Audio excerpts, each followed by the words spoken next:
भारत आणि मसाले यांचं अगदी अतूट असं नातं आहे। भारतातील तुम्हाला असं एकही घर सापडणार नाही जिथे मसाले नसतील। हॅलो फ्रेंड्स, यज्ञकर्म फूड्समध्ये आपल्या सर्वांचं मनपूर्वक स्वागत। हे सर्व मसाले पाहून तुम्हाला नक्कीच समजलं असणार आहे की आज आपण कुठला तरी मसाल्याचा प्रकार बनवतोय। हो नक्कीच, आज आपण बनवणार आहोत पुलाव म्हणू नका, बिर्याणी म्हणू नका, वेगवेगळे भाज्यांचे प्रकार असो वा वेगवेगळे पराठे, प्रत्येक पदार्थामध्ये जो कॉमन मसाला वापरला जातो तो म्हणजे गरम मसाला। आज आपण गरम मसाल्याची रेसिपी बघणार आहोत। कुठलाही मसाला बनवतेवेळी सगळ्यात इम्पॉर्टंट जर कुठली गोष्ट असेल ती म्हणजे खडे मसाल्यांचं अगदी योग्य असं प्रमाण घेणं। गरम मसाला बनवण्यासाठी लागणारे सर्व मसाले मी या ठिकाणी अगदी अचूक अशा प्रमाणामध्ये काढून घेतलेले आहेत। प्रथम आपण त्या खडे मसाल्यांकडून सुरुवात करू ज्यांचं मसाल्यामध्ये सर्वात जास्त प्रमाण असतं। या ठिकाणी मी घेतलेले आहेत 25 ग्राम धने व 25 ग्राम या ठिकाणी मी आपले जे रोजच्या भाजीमध्ये आपण जिरे वापरतो ते जिरे, व या ठिकाणी मी 10 ग्राम शाही जिरे घेतलेले आहेत। धने व जिरे हे थंड नेचरचे असतात। धने व जिरे आपल्याला लवंग व काळी मिरी यांचा जो अगदी गरमपणा असतो तो बॅलन्स करायला मदत करतात। आता आपण स्वभावाने एकदम तापट गरम असणारे खडे गरम मसाले, ते म्हणजे लवंग आणि मिरे। मी या ठिकाणी काळी मिरी 15 ग्राम व 10 ग्राम लवंग घेतलेली आहे। आता आपण सुगंध देणाऱ्या मसाल्यांकडे। वेलची असो, जायफळ असो, जावेत्री असो किंवा दालचिनी यांचा मसाल्यामध्ये अगदी छान असा सुगंध येतो।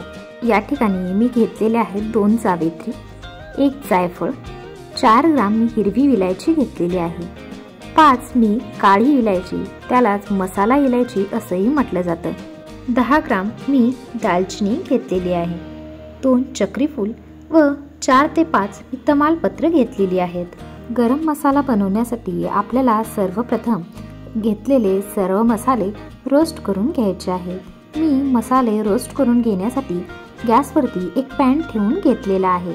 या ठिकाणी मी पॅनमध्ये घालून घेतले जिरे, शाही जिरे व धने। आता आपल्याला हे छान रोस्ट करून घ्यायचे आहे। मी समान आकाराचे जे मसाले आहेत ते एक सोबत रोस्ट करून घेणार आहे। सर्वप्रथम आपण हे जिरे, शाही जिरे व धने रोस्ट करून घेऊ।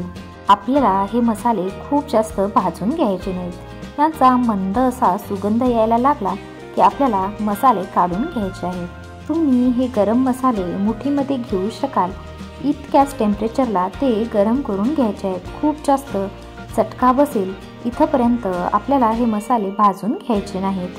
आता आपण रोस्ट करून घेऊ काळी मिरी व लवंग। व काळी मिरी समान आकाराची असल्यामुळे मी ती सोबतच रोस्ट करून घेत आहे। तुम्हालाही माझ्यासारखाच प्रश्न पडला असेल ना की या मसाल्याला गरम मसालाच का म्हणतात बाबा? कसं आहे ना, या मसाल्यातले सर्वच मसाले थोडेसे गरम नेचरचे असतात, त्यामुळे शायद याला गरम मसाला म्हणत असतील। जर तुम्हाला काही शंका असेल तर 1 चमच्याच्या ऐवजी 2 चमचा गरम मसाले एखाद्या पदार्थात टाकून तुम्ही खाऊन तर बघा, तुमच्या लक्षात येईल याला गरम मसाला का म्हणतात ते।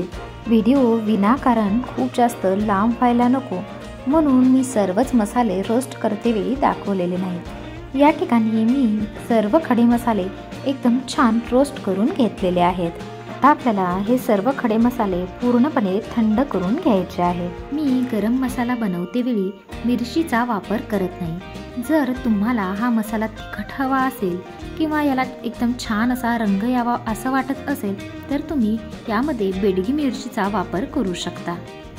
आता आपले सर्वच मसाले पूर्णपणे थंड झालेले आहेत। आता आपल्याला यातले थोडे थोडे मसाले मिक्सर जारमध्ये घेऊन त्याची एकदम बारीक अशी पूड बनवून घ्यायची आहे। मी अर्धे खडे मसाले मिक्सर जारमध्ये काढून घेतलेले आहेत। आता मी यामध्ये घालून घेणार आहे हाफ टीस्पून मीठ। मिठामुळे मसाले व्यवस्थित वाटले जातात, शिवाय ते जास्त दिवस टिकायलाही मीठ मदत करतं। या ठिकाणी माझी मसाल्याची एक बॅच वाटून झालेली आहे। आता आपल्याला ही चाळणीच्या मदतीने चाळून घ्यायची आहे। उरलेला चोथा आपल्याला नेक्स्ट बॅच सोबत वाटून घ्यायचा आहे। अशाच प्रकारे आपल्याला सर्व मसाला वाटून तो चाळणीने चाळून घ्यायचा आहे।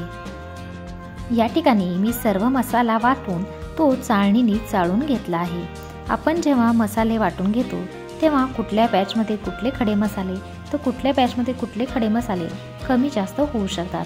त्यामुळे आपल्याला हे सर्व व्यवस्थित मिक्स करून घ्यायचं आहे. या ठिकाणी आपला एकदम टेस्टी असा होममेड गरम मसाला बनून तयार आहे.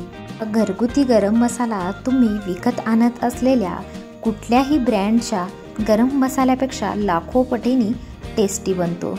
तुम्हाला ही गरम मसाल्याची रेसिपी कशी वाटली हे कमेंटमध्ये नक्की कळवा. आणि जर तुम्हाला ही रेसिपी आवडली असेल तर चॅनलला लाईक करा, शेअर करा आणि सबस्क्राईब करा.